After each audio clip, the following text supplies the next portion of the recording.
Assalamualaikum warahmatullahi wabarakatuh dan salam sejahtera. Alhamdulillah nahmaduhu wa nusalli ala rasulihil karim.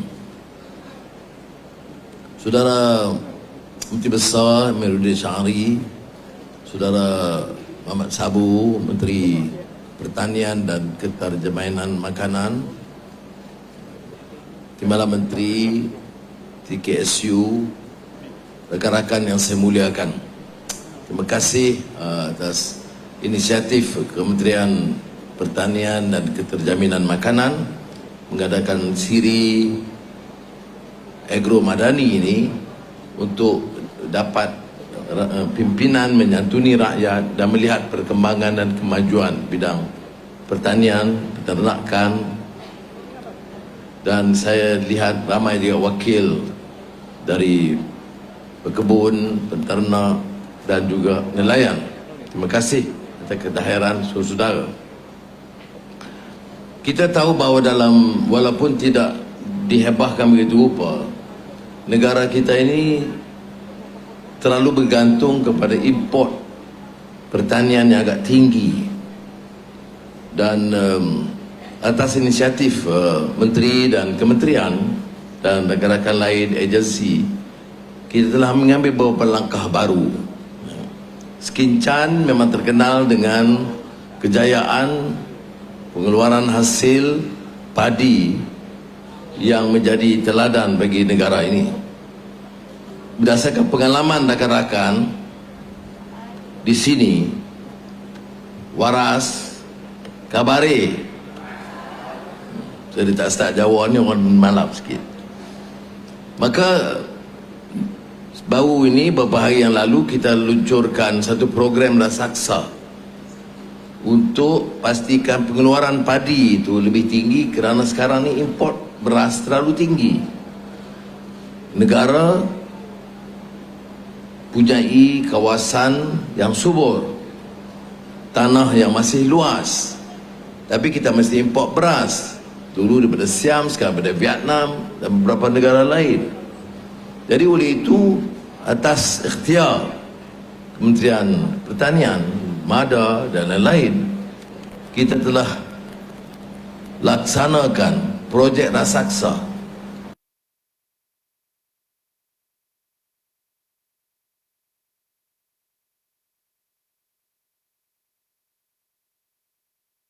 beberapa tahun ini.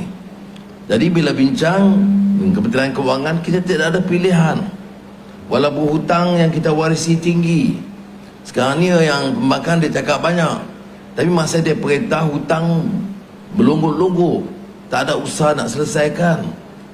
Masalah subsidi padi, nelayan dia tak tambah. Semua peruntukan yang saya bagi tambahan RM200 4 bulan, 800 untuk nelayan, tambahan untuk penternak, subsidi, itu semua kita tambah sejak belanjawan madani November yang lalu. Begitu juga projek 5 musim 2 tahun. Walaupun ada percobaan oleh MADA, MARDI dengan kerjasama Bernas, tetapi tidak ada rancangan raksasa.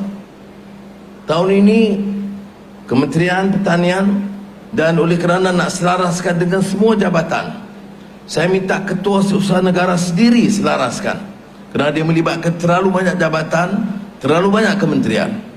Rakyat dia tak peduli siapa kementerian mana, dia tak peduli jabatan mana. Yang dia peduli apakah kerajaan boleh ada ikhtiar tambahan untuk pastikan masa depan dia, pendapatan dia itu lebih baik. Maka sebab itu KSN saya minta selaraskan, dan bersama dengan saudara Mak Sabu kita lancarkan projek ini, ya. Dan dalam keadaan kekangan keuangan yang besar pun kita masih luluskan, kerana jumlah sawah padi itu tinggi, ratusan ribu keluarga, dan dia tak boleh lagi kekal di tahap yang lama.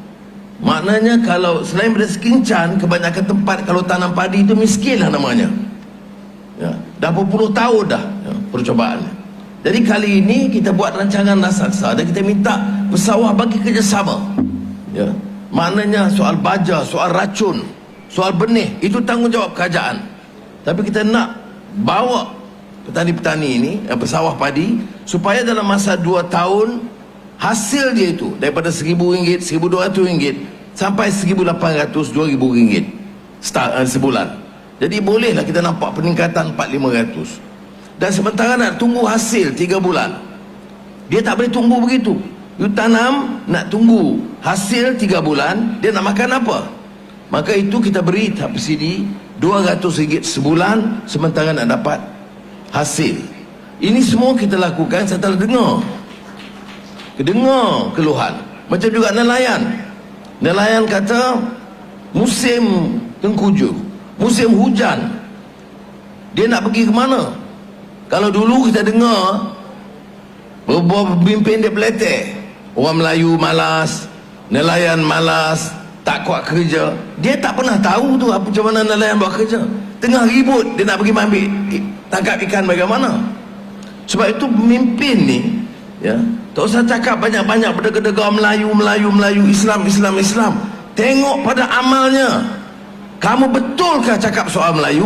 Kalau betul nak jaga orang Melayu, yang kamu curi bilion ringgit itu bagi balik kepada orang Melayu.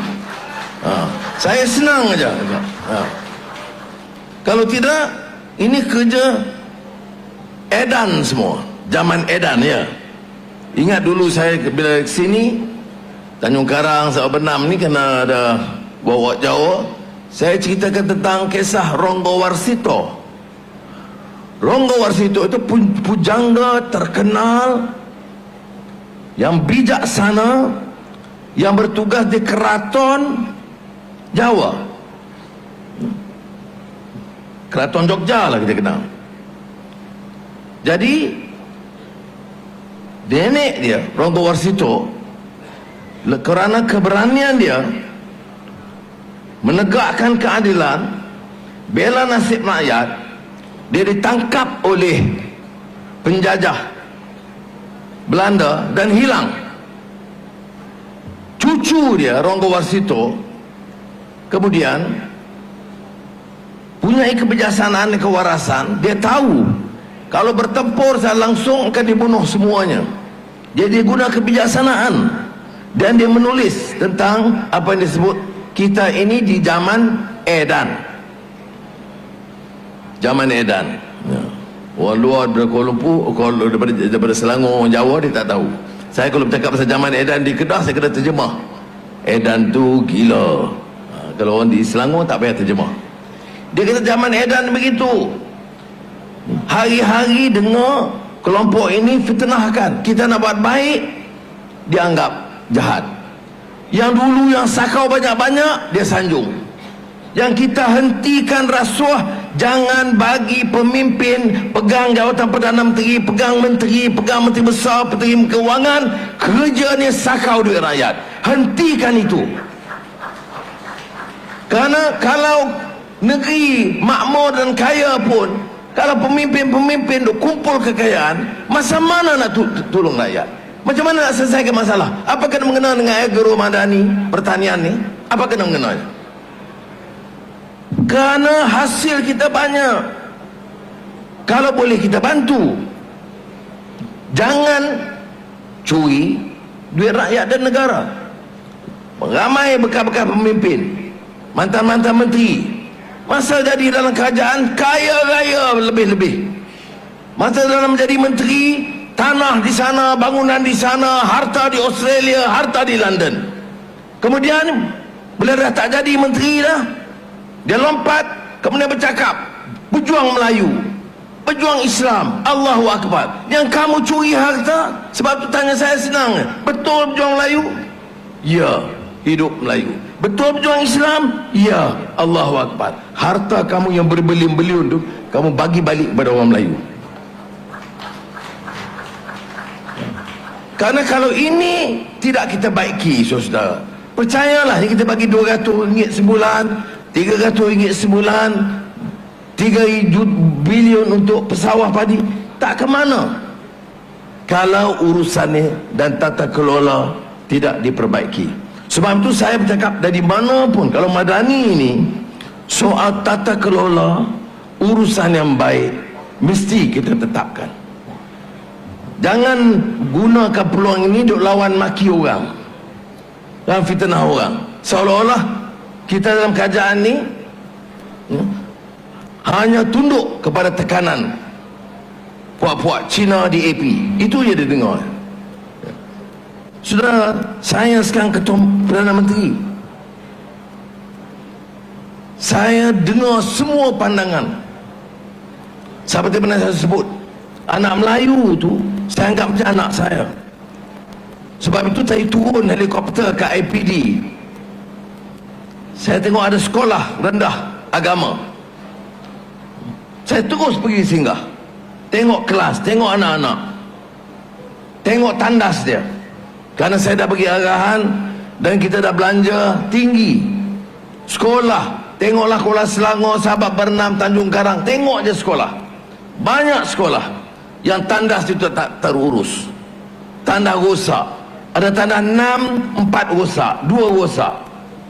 Kita ni bapa, ibu, yang ini kalau betul anak-anak kita, baik dia anak Cina atau anak India atau anak Iban, anak Kadazan, kita mesti anggap anak-anak kita, sekolah dia itu mesti kita perbaiki. Jadi berapa kita belanja sekolah dengan klinik desa? 1.4 bilion ringgit. Kita dah lulus untuk baiki ni semua, termasuk di Skincan, Tanjung Karang. Kalau ada sekolah-sekolah yang belum repair, ambil tindakan segera. Pegawai daerah mana pegawai daerah? Baik. Tadi saya ada jumpa pegawai daerah pasal IPD minta wang sikit untuk repair tiles. Kalau ada, itu satu sekolah, karena kita dah lulus. Sudah, saya tak sanggup umpamanya nak biarkan begini. Jadi di peringkat bawah, pegawai daerah, penguru, ketua kampung, ya, itu tolong tengok. Kalau betul ada masalah, lapor. Kadang-kadang kita lulus. Berapa kita lulus? 1.4 bilion ringgit. Sama ada dia anak petani, anak pesawah, anak nelayan, semua pergi ke sekolah. Jadi kita yang itu kena betul dulu. Ini nak cakap dega-dega, maki hamun orang, tak ada kaitan dia. Guna kuasa, betulkan ini dulu. Kemudian saya kata kita noktahkan kemiskinan tegar. Maknanya ni yang hadir kebanyakan ramai juga miskin, tapi miskin tegar ni maknanya nak beli susu untuk anak tak cukup wang, nak beli uniform sekolah tak cukup wang. Itu miskin tegar. Dan saya bagi tahu dalam belanjawan Madani ini, mulai tahun ini 2023, sebelum akhir tahun, saya nak setiap orang yang paling miskin di Malaysia, baik anak Melayu, anak Cina, anak India, Iban, Kadazan, mesti kita bantu supaya boleh naik taraf dia miskin tapi tidak miskin tegar. Ya. Jadi dan saya harap kalau ada yang nama-nama tak termasuk senarai, tolong lapor segera. Saya tak mau umum tak laksanakan. Ya. Ada di parlimen seorang ahli parlimen, kononnya atas nama Islam, kata mana ada dalam dunia ini, dalam Islam kita boleh hapuskan kemiskinan. Ini masalahnya. Cakap slogan, ya, pahaman tidak ada. Yang nak guna ini kecam saja apa yang saya buat. Sudah salah apa?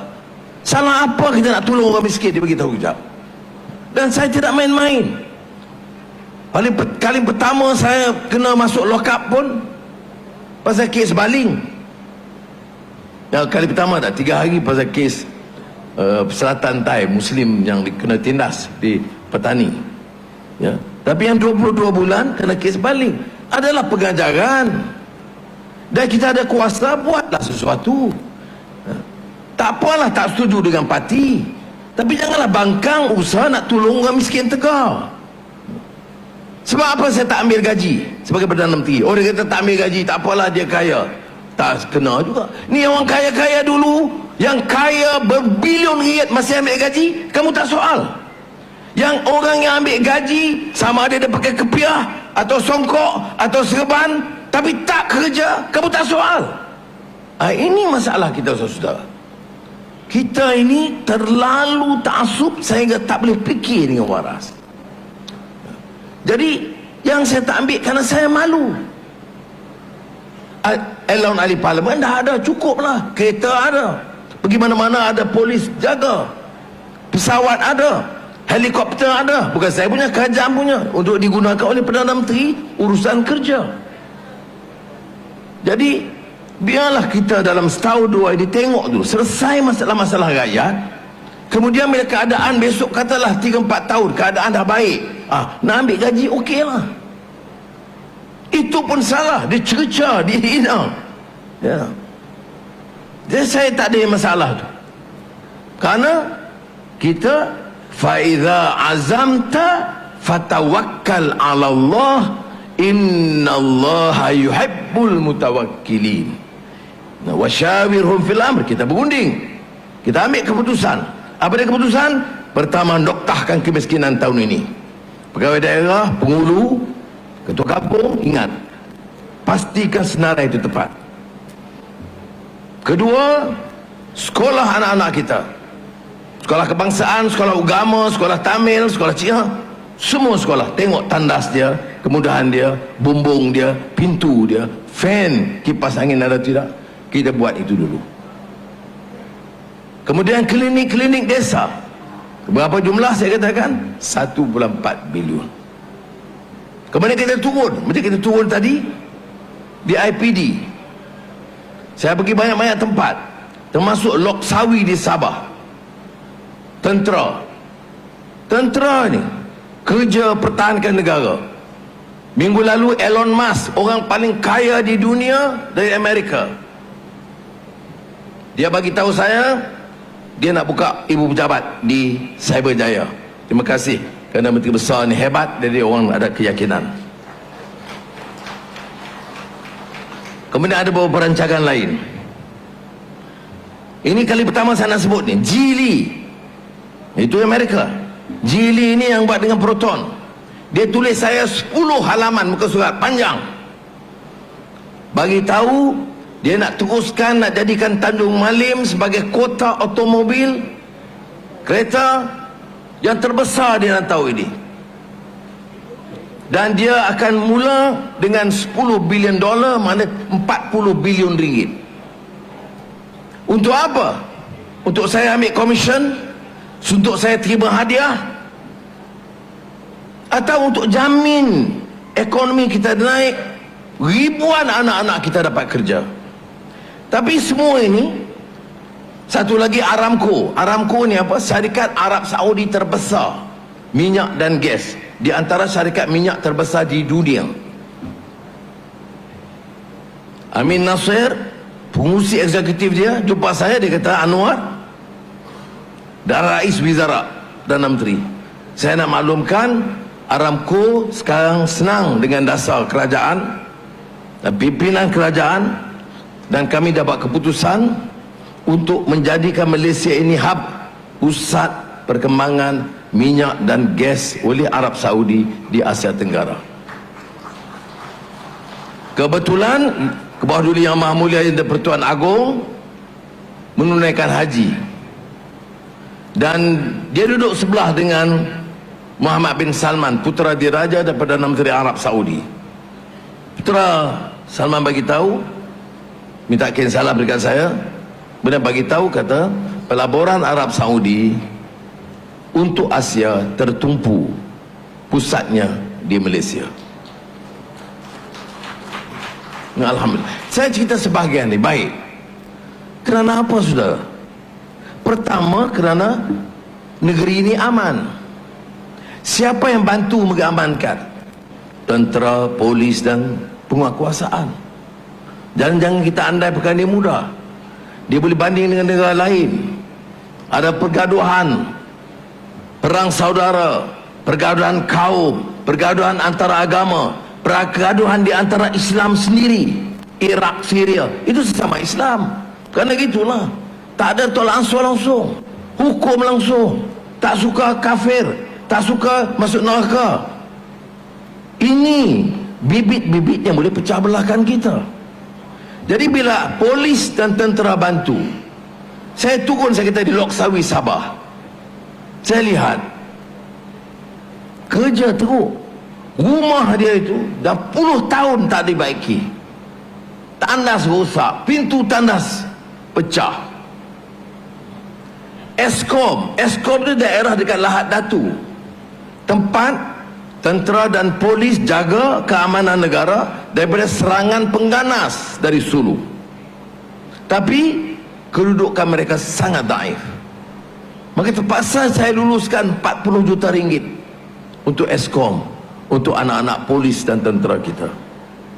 Dan saya umumkan keseluruhannya untuk polis, baru saya umumkan minggu lalu, 200 juta untuk apa? Untuk baikilah tandas, dinding, bumbung rumah kediaman mereka, kerana dia jasa jaga keamanan kita. Tentera 200 juta lagi. Ya, saudara. Jadi saudara, ini beza. Sebab tu saya kata Madani, dia tak cakap riuh rendah, kerja tak jalan. Sebab tu tadi saya turun helikopter dari IPD, saya pergi tengok tandas IPD. Lepas tu pergi ke sekolah rendah agama, pergi tengok bilik darjah, budak-budak darjah 1 yang ramai situ. Dia pergi tengok tandas. Nanti dia komen lah pula, malam ni ceramah, itulah kerja Perdana Menteri, inspektor tandas. Saya tak peduli, panggillah Anwar inspektor tandas. Saya bangga, Alhamdulillah, kerana sekurang-kurangnya saya kerja sampai di bawah. Jadi saudara, ini pasukan kita. Tengok macam saudara Mak Sabu ke hulu ke hilir, dia merata negeri dan daerah. Kerana selagi kita tak dapat menyantuni di peringkat bawah, kita tak dapat kenal. Jadi saudara, saya terangkan ini, kalau Malaysia tak ada pelaburan asing, ringgit dia tak akan kuat, pertumbuhan tidak meningkat. Wah, kalau pertumbuhan ekonomi kita suku tahu pertama dan Selangor nombor 1. Sebab itu kita cadang untuk kekalkan Amiruddin sebagai Menteri Besar. Ya, ini kali pertama saya umum rasmi ni. Dia pun terkejut tadi. Sebab pertumbuhan ekonomi baik. Berapa suku tahu pertama tahun ini? 5.6%.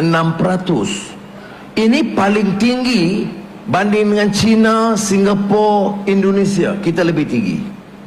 Pelaburan setakat suku tahu pertama 71 bilion. Ini tak termasuk yang Elon Musk, tak termasuk yang Aramco, tak termasuk yang Geely yang baru saya terima surat malam tadi. Kerana Geely dia kerjasama dengan Proton, dengan Tan Sri Syed Mokhtar. Jadi dia bagi satu salinan kepada Tan Sri Syed Mokhtar tentang pelaburan di sini. Sebab politik itu stabil. Ada orang kata, menteri-menteri dulu, kami dah jumpa Elon Musk 3 tahun yang lalu. Iyalah, kamu jumpa tapi dia tak datang. Kamu jumpa, kamu pujuk, kamu bagi insentif, dia tak jawab. Dia kata saya akan pertimbangkan. Tapi bila ada kerajaan perpaduan ni, dia tengok kuat, dia yang minta telefon dengan saya minggu lalu, video conference call, dan dia bagi tahu 3 perkara. Satu, ibu pejabat Tesla, kenderaan EV, electric vehicle yang besar di dunia. Kedua, Starlink, mana internet. Kalau di Skincan ni tak ada internet, kita boleh pasang di atas bumbung, dia boleh cover size ini. Tak payah ni 5G yang mahal, itu banyak di bandar. Di luar bandar kita perlu, di sekolah-sekolah desa perlu, di universiti perlu. Ada orang kata, Anwar tengok dia beli 40 tanpa tender. Tengok, ni yang duk curi beliau-beliau ni tak gaduh. Saya tak ambil duit, tuan-tuan. Sebab tu saya di Kedah saya umumkan, di Pulau Pinang, Mak Sabu ke, Anthony Loke ke, saya tengok rekod daripada lembaga hasil dalam negeri, dari Polis Diraja Malaysia, daripada SPRM, ada tak rekod dia ambil kontrak dan sebagainya. Tak ada. Jadi saya syukur, alhamdulillah, kita dah 8 bulan. Menteri dia buat kontrak betul, dia tak sakau. Kalau dia sakau, saya tak akan buat mesyuarat, saya pecat serta-merta. Ya. Jadi saya puji, itu pun salah. Perdana Menteri tak boleh pertahan menteri-menteri dia. Yang curi dulu kamu pertahan, yang aku pertahan yang tak curi salah. Ini saya kata Ronggo Warsito kata zaman edan. Yang curi kamu puji, yang tak curi kamu keji. Zaman edan. Bagaimana menghadapi zaman edan? Tanya Ronggo Warsito. Ronggo Warsito jawab, kalau dalam zaman edan orang jahat dikatakan baik, orang baik dikatakan jahat, orang curi dipuji, orang bersih dicerca. Zaman edan, kata pujangga Jawa, iling nan waspada. Kena beringat dan waspada. Betul ya? Terjemahan. Betul lah? Saya tak berapa pandai macam speaker kita. Jawapan bagi pelaburan datang ini, pertama, aman. Jasa siapa? Bukan saya. Jasa polis, tentera dan penguasaan. Ya. Kedua, politik yang stabil. Jasa siapa? Jasa keadilan, amanah, DAP, UMNO. Ini penting peranan UMNO. Dan Parti Sabah dan Sarawak, GPS dan GRS. Jadi politik stabil. Kemudian dasar yang jelas, hala tuju yang jelas dalam ekonomi. Itu menyebabkan mereka yakin, dan tata kelola yang baik. Saudara, berapa jumlah untuk Kementerian Pertanian ni? Tahun lalu 2022 4.8 bilion ringgit, naik 12.06% kepada 5.39 bilion ringgit. Majoriti luar bandar orang Melayu. Tapi apa yang dia kata? Kita tak jaga orang Melayu. Baik. Subsidi padi dan beras 1.62 bilion. Ya. Kemudian saya katakan, untuk pesawah yang saya sebut tadi, 3 bulan RM200 1 bulan sebelum tuai. Nelayan, bagi pemilik vessel, dia ada 2 kategori ya. Yang warga negara lah, RM300 sebulan, ada yang RM250 sebulan. Kemudian perumahan nelayan, seperti semana saya buat dulu Sungai Aceh di Pulau Pinang, ada peruntukan khas melalui Kementerian Pertanian. Kalau lambat tolong tanya Mat Sabu. Harga ayam dan telur, tadi sudah Mat Sabu sebut, kalau naik sikit riuh rendah di sini. So, jangan lupa 2 tahun yang lalu masa mereka perintah, telur pun tak ada, ayam pun tak ada, harga melambung. Sekarang ni kita bayar, Kementerian Keuangan bayar. Pertama, biar supply ada. Kalau tak ada, bagi tahu cepat, farmer masih masuk bantu. Kemudian kita tampung dengan subsidi. Berapa kos dia? 1.28 bilion ringgit. Ini kita makan telur dengan ayam ni ya. Kita kata harga, ini kerajaan tampung 1.28 bilion ringgit. Nak marah, nak tambah lagi macam mana? Nak kata tak ambil tahu. Tak ambil tahu ni, tambah. Habis, patut habis bulan Jun. Ikut perjanjian kerajaan dulu, habis dah subsidi. Maka bulan Jun Menteri Pertanian bawa dalam jemaah menteri, saya kata tak boleh berhenti, nanti orang susah, harga melambung. Kemudian ingat, nelayan 38,500 orang, 240,000 pesawat di seluruh negara. Kita bagi RM200 sebelum Aidilfitri. Ya. Kadang-kadang dah Aidilfitri kita dah lama, dia lupa. Janganlah. Kalau ingat, dia macam syukur lah. La in syakartum la azidannakum wa la in kafartum. Jadi kalau kita syukur kepada Allah SWT. Macam mana saya boleh buat? Kerana kudarat Allah SWT. Macam mana boleh saya lulus? Kerana negeri Allah SWT. Jadi kita syukur kepada Allah SWT. Ya? Dan terima kasih kepada kalangan yang membuat. Kita tambah. Yang sawah padi saya dah sebut tadi. Yang lain-lain kita umum dari masa ke semasa. Tetapi saya cuma nak bagi tahu kepada persatuan nelayan, persatuan peternak, pesawah, Melayu wakil-wakil, bahawa apakah yang Kementerian Pertanian buat ni semua dah elok? Dah. Apakah yang Perdana Menteri umum ini semua cukup? Belum. Kita perlu baiki. Sebab itu kita mahu kerajaan negeri kuat. Kerajaan negeri kuat yang boleh bersama dengan kerajaan perpaduan, persekutuan. Bila pakat, kita boleh bantu. Kerana ada kerajaan negeri ini, keupayaan dia terbatas.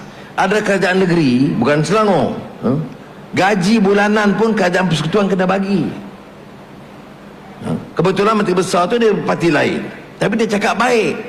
Dia datang ke pejabat, dia kata kami gaji ni dah tak cukup untuk bulan depan, macam mana? Saya luluskan. Kerana dia cakap dengan baik. Dan sebab itu sekarang ni kita kena tahu penting ada kerajaan negeri yang sehaluan dengan kerajaan persekutuan, supaya kerja boleh jalan dengan baik. Percayalah tuan-tuan dan puan-puan, adik kakak yang dihormati sekalian, ya. Saya dalam hidup saya ni pasang surut. Saya selalu beritahu lebih banyak surut daripada pasang. Hidup derita lama, bukan saya tersiksa, tapi juga Azizah dan anak-anak dan keluarga. Tapi itu semua pengalaman Allah takdirkan dengan segala percobaan sampai sekarang. Sekarang tokoh-tokoh besar, mantan-mantan Perdana Menteri yang kaya-kaya itu sekarang berhimpun dengan bilion-bilion ringgit nak halang kemajuan kita. Tapi saya percaya, fatawakkal ala Allah, innallaha yuhibbul mutawakkilin. Tawakal kepada Allah, kerana Allah kasih kepada orang tawakal. Kita pegang amanah untuk apa? Untuk jadi kaya, untuk pergi bercakap kepada rakyat, bela nasib rakyat, tapi harta berduyun-duyun. Baru jadi menteri besar sekejap, baru jadi menteri sekejap, harta dah dikumpul begitu banyak. Saya minta kerjasama dan sokongan ibu bapa, ya. Faham ini betul-betul. Kita kena selamatkan orang Melayu dan negara Malaysia. Kita kena selamatkan daripada amalan guna kuasa untuk kayakan diri, bagi sikit-sikit kepada rakyat. Saya tak kata tak pernah dulu, tak pernah bagi. Tahun dulu pun ada bagi, 2 tahun dulu pun bagi. Tetapi tak setimpal. Kontrak-kontrak itu diambil dengan komisen yang banyak, ya. Kemudian pergi cakap di kampung bersih, jadi orang kampung percaya. Saya tengok fail ni, fail saya lihat. Yang saya marah dan tegur ni sebab kamu cakap bersih, orang kampung percaya, cium tangan kamu, tapi rupanya selaput dengan najis kerana harta yang kamu ambil banyak, ya. Kontrak termasuk bila bercakap kita ada projek khas Jana Wibawa untuk tolong Bumi Putra, sakau begitu banyak nama Jana Wibawa untuk bantu Bumi Putra, tapi untuk bagi kontrak kepada Bumi Putra, tetapi kontraktor Cina boleh bagi kalau kontrak lain. Ni kontrak Bumi Putra. Dia bagi sebab kawan dia, sebab bantu dia. Ini saudara, saya nak bagi tahu, saya dah 8 bulan Perdana Menteri. Saya tak izinkan sama sekali penipuan dan kecurian ini. Jadi ini saya minta saudara faham. Kalaupun saya minta tolong kerjasama, saya minta tolong kerjasama supaya kita boleh bersihkan dan selamatkan negara ini. Apakah kita semua sempurna? Tidak. Apakah tak ada kelemahan? Ada. Sebab itu kita kena dengar daripada saudara-saudari di masa ke semasa. Sekali lagi saya ucap terima kasih dan doakan Allah SWT, mudah-mudahan Agro Madani ini berjalan lancar dan sebagai usaha meningkatkan pendapatan petani, nelayan dan peternak. Wassalamualaikum warahmatullahi wabarakatuh.